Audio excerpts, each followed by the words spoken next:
18 septembre 1978. Ils ont tiré sur la voiture de Jacques Mezrine. Sa petite amie, Sylvia Jean-Jacot, était à l'intérieur. 21 impacts de balles. Le pare-brise explosé, du verre partout, du sang sur les sièges. Sylvia hurlait, couverte de débris. Mezrine, lui, n'avait pas une égratignure. Mais quelque chose s'est brisé ce jour-là. Pas la voiture, pas les vitres, quelque chose en lui. Les hommes qui ont fait ça appartenaient au clan Zemmour, l'organisation criminelle la plus puissante de Paris. Ils pensaient envoyer un message. Ils pensaient que Mezrine comprendrait, qu'il reculerait, qu'il disparaîtrait. Ils ne connaissaient pas Jacques Mezrine. 48 heures plus tard, le clan Zemmour suppliait la police de l'arrêter. Le milieu parisien, ces hommes qui ne parlaient jamais aux flics, appelaient anonymement, implorant une intervention. Qu'est-ce que Mezrine a fait en 48 heures pour que le monde criminel de Paris réclame la paix? Voici l'histoire de la vengeance la plus brutale de l'histoire du crime français. Pour comprendre ce qui s'est passé, il faut comprendre qui était Jacques Mezrine en septembre 1978. Ce n'était pas un criminel ordinaire, c'était l'ennemi public numéro 1 de la France. Braqueur de banque, évadé de prison, kidnappeur, tueur. Mais surtout, c'était un homme qui avait transformé le crime en spectacle. Il donnait des interviews aux journaux. Il se moquait de la police publiquement. Il avait écrit une lettre ouverte au président Giscard d'Estaing, critiquant le système pénitentiaire. Les médias l'adoraient, le peuple français aussi, d'une certaine manière. Il était Robin des Bois, il était James Bond, il était l'anarchiste romantique.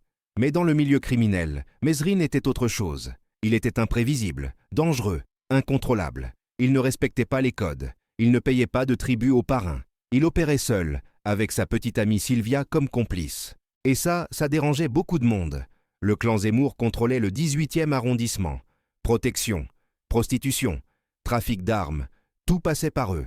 Leur chef, Ahmed Zemmour, était un homme d'affaires criminel, discret, méthodique. Il détestait l'attention.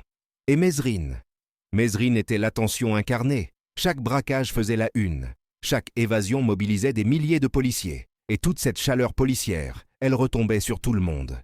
Les flics, sous pression médiatique, serraient la vis partout. Les affaires du clan Zemmour en souffraient. Les livraisons étaient interceptées. Les établissements étaient perquisitionnés. Tout ça à cause de Mezrine. En août 1978, Ahmed Zemmour a envoyé un émissaire. Un rendez-vous discret dans un café de Pigalle. Le message était simple. Mezrine devait se calmer, quitter Paris pendant quelques mois, laisser les choses se tasser. En échange, protection et pourcentage sur certaines opérations. Mezrine a écouté poliment. Puis il a souri, ce sourire que ceux qui le connaissaient redoutaient. Il a dit « Dis à Ahmed que je ne travaille pour personne et que s'il veut me voir partir, qu'il vienne me le dire lui-même. » L'émissaire est reparti. Ahmed Zemmour, qui n'avait jamais été défié ainsi, a pris une décision. Pas tuer Mezrine directement, trop risqué, trop visible, mais lui faire peur, lui montrer qu'il n'était pas intouchable. Le 18 septembre, 14h37. Mezrine et Sylvia roulèrent dans une BMW volée, boulevard périphérique, direction porte de Clignancourt. Sylvia parlait d'un restaurant qu'elle voulait essayer. Mezrine fumait, une main sur le volant, détendu. Puis une Peugeot 504 noire s'est mise à leur hauteur. Mezrine l'a remarqué. Instinct. Il a accéléré. La Peugeot aussi. Les vitres arrière se sont baissées. Mezrine a crié « Baisse-toi !» Sylvia a plongé. Les premiers coups de feu ont éclaté. Rafale de mitraillettes. Le pare-brise a explosé. Les rétroviseurs ont volé en éclats. Mezrine a braqué violemment à droite, puis à gauche, zigzagant. Les balles continuaient. 21 impacts au total. La BMW a quitté le périphérique en trombe, pneus hurlants, et a disparu dans les rues de Clignancourt. La Peugeot noire ne les a pas suivis. Mission accomplie, pensait-il. Mezrine a conduit pendant 15 minutes, vérifiant constamment les rétroviseurs. Puis il s'est arrêté dans une ruelle déserte. Sylvia tremblait, en état de choc. Du verre dans les cheveux, une coupure au front. Mezrine est sorti, a fait le tour de la voiture. 21 impacts. Il les a comptés, un par un. Puis il a regardé Sylvia à travers la vitre brisée. Elle pleurait. Et quelque chose en Jacques Mezrine, l'homme qui avait survécu à tout, qui riait face au danger, qui narguait la mort, quelque chose s'est transformé. Ce n'était plus du jeu. Ce n'était plus du spectacle. Ils avaient touché à Sylvia. Il a ouvert la portière, l'a prise dans ses bras. « Ça va aller. Je te le promets. Ça va aller. » Mais ce n'était pas à elle qu'il parlait vraiment. C'était à ceux qui avaient en tiré. Une promesse différente. 2 heures plus tard, Mezrine avait installé Sylvia chez une amie de confiance, loin de Paris. Il lui avait dit de ne parler à personne, de ne pas sortir. Puis il avait disparu. Il savait qui était derrière l'attaque. Les armes utilisées, le type de voiture, le secteur, tout pointait vers le clan Zemmour. Mesrine avait ses sources. Un ancien codétenu qui travaillait maintenant comme chauffeur pour l'organisation. Un coup de fil. Une rencontre rapide. Les noms. 3 hommes. Karim, le tireur. Saïd, le conducteur. Et Rachid, le planificateur. Tous les 3 sous les ordres directs d'Ahmed Zemmour. Mesrine a demandé « Où je les trouve ?» Son contact a hésité. « Jacques, laisse tomber, c'est Zemmour. Tu ne peux pas gagner contre toute l'organisation. » Mesrine a sorti une liasse de billets, l'a posée sur la table. « Où ?» Le contact a soupiré, a griffonné 3 adresses sur un bout de papier. « Que Dieu te protège. » Mesrine a pris le papier. Dieu n'a rien à voir là-dedans. Première nuit, 23h15. Karim, le tireur, vivait dans un appartement à Barbès. 2e étage, sans ascenseur. Mesrine est entré par la porte de service. Serrure crochetée en 30 secondes. Il connaissait l'immeuble, avait repéré les lieux pendant 2 heures. Karim était seul, regardait la télévision, une bière à la main. Mesrine a frappé à la porte. 3 coups. Karim a demandé « Qui c'est ?» Courrier urgent. Karim a ouvert. Erreur fatale.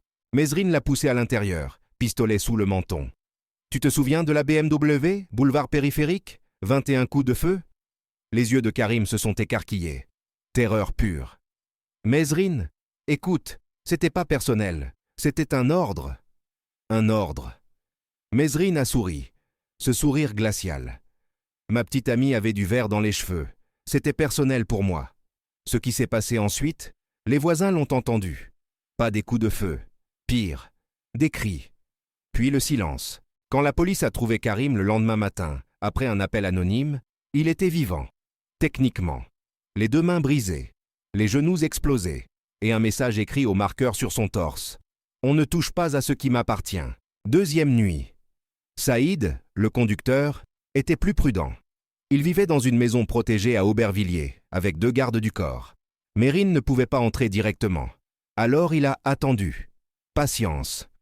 À 6h30 du matin, Saïd est sorti pour son jogging quotidien. Routine. Les criminels aussi ont des routines. Grosse erreur. Mesrine l'a suivi en voiture, discrètement. Saïd courait le long du canal, écouteurs dans les oreilles. Personne autour. Mesrine s'est garé, est sorti, a marché calmement derrière lui. Puis il a accéléré. Saïd a senti une présence, s'est retourné. Trop tard. Mesrine l'a plaqué contre le mur du canal. « Tu conduis bien, dommage que tu aies choisi la mauvaise course. » Saïd a essayé de se débattre. Mesrine était plus fort, plus rapide, et surtout, beaucoup plus motivé. 15 minutes plus tard, Saïd était attaché dans le coffre d'une voiture volée. Mesrine a roulé jusqu'à une décharge abandonnée en banlieue. Là, il a ouvert le coffre. 21 impacts. Tu te souviens ? Je vais être généreux. Je vais m'arrêter à 10. Ce qu'il a fait à Saïd, personne ne le sait exactement. Mais quand Saïd a été retrouvé par des éboueurs le lendemain, il ne pouvait plus parler. Trauma psychologique sévère. Et le même message, écrit cette fois sur le capot de la voiture abandonnée. 2 sur 3. Ahmed Zemmour a reçu les nouvelles. Karim à l'hôpital. Saïd en état de choc. Il a compris. Mesrine ne s'arrêterait pas. Rachid, le planificateur, était le suivant. Et Rachid était le cousin d'Ahmed. Famille. Pour la première fois de sa vie, Ahmed Zemmour a eu peur. Pas pour lui-même, pour son organisation. Mesrine était en train de déclarer une guerre que personne ne pouvait gagner. Parce que Mesrine n'avait rien à perdre. Pas de familles à protéger, pas d'empire à préserver. Juste une rage pure. Ahmed a convoqué une réunion d'urgence. Tous les lieutenants. On doit arrêter ça, maintenant. On envoie tout le monde, on le trouve, on le tue. Non. Ahmed a secoué la tête. Vous ne comprenez pas. Si on le tue, on devient des cibles. La police nous tombera dessus. Les médias feront de lui un martyr. Et ses amis, et il en a, viendront nous chercher. On ne peut pas gagner. Alors quoi ? Ahmed a regardé par la fenêtre, le poids du monde sur ses épaules. On négocie. Mais Mesrine n'était pas intéressé par la négociation. 2e nuit, 22h. Rachid était caché dans un hôtel discret à Montreuil, protégé par 6 hommes armés. Ahmed pensait que c'était suffisant. Ce n'était pas suffisant. Mesrine n'est pas entré par la porte. Il est entré par le toit. Corde, crochet, descente en rappel jusqu'à la fenêtre de la chambre de Rachid. 4e étage. Il a brisé la vitre avec la crosse de son pistolet. a roulé à l'intérieur. Les gardes du corps étaient dans le couloir. Rachid était seul, assis sur le lit, comptant de l'argent. Il a levé les yeux, a vu Mesrine, a compris. « S'il te plaît, j'ai une famille. » Mesrine s'est approchée lentement. Elle avait du verre dans les cheveux. « Je suis désolé. C'était Ahmed, c'était son ordre. »« Je sais. » Mesrine a sorti son pistolet. Rachid a fermé les yeux, mais Mesrine n'a pas tiré.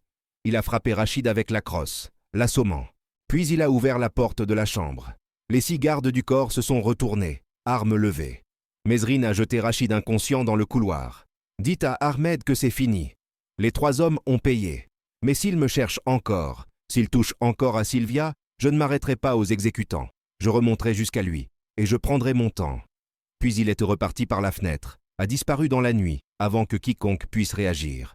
Le lendemain matin, Ahmed Zemmour a fait quelque chose d'impensable. Il a contacté la police, anonymement bien sûr, par l'intermédiaire d'un avocat. Le message était clair. Jacques Mesrine est hors de contrôle. Il représente un danger pour tout le monde. Nous avons des informations sur ses planques. C'était un aveu de défaite. Le clan Zemmour, l'organisation la plus puissante de Paris, appelait les flics pour se protéger d'un seul homme. Mais ce n'était pas tout.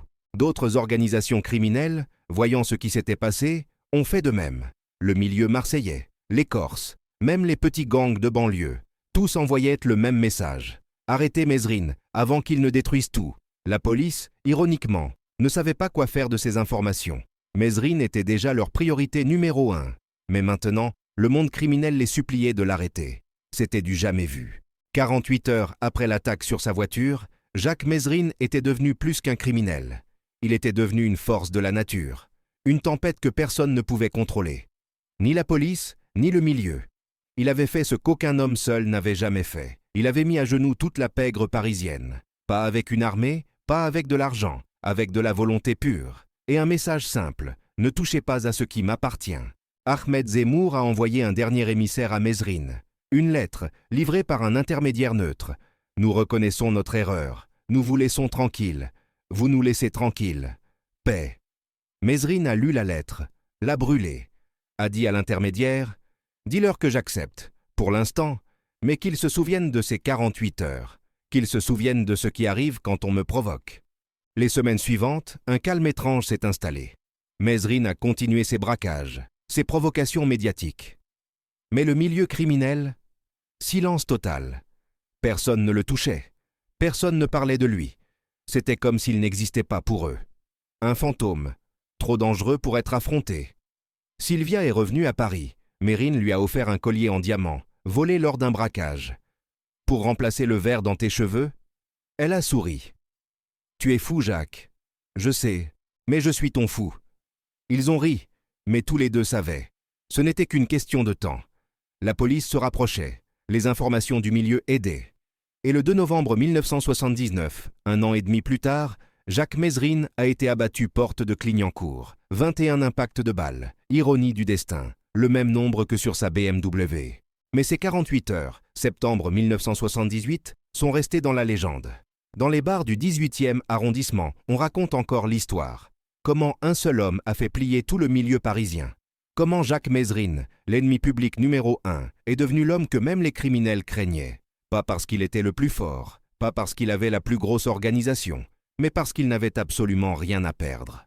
Et un homme sans rien à perdre, c'est l'homme le plus dangereux du monde. Ahmed Zemmour, interrogé des années plus tard par un journaliste qui avait découvert l'histoire, a refusé de commenter. Mais en partant, il a dit quelque chose, une phrase. Mesrine n'était pas un criminel, c'était une catastrophe naturelle. On ne négocie pas avec un ouragan, on survit, si on a de la chance. Voilà l'histoire. Voilà ce qui s'est passé quand ils ont tiré sur la voiture de Jacques Mesrine, avec sa petite amie à l'intérieur.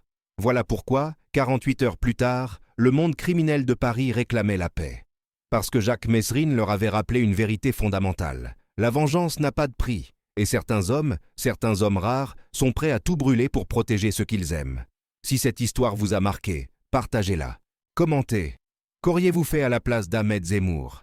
Et rappelez-vous, dans les rues de Paris, le nom de Mesrine résonne encore. Pas comme un héros, pas comme un méchant, mais comme un avertissement. Ne réveillez jamais l'homme qui n'a rien à perdre.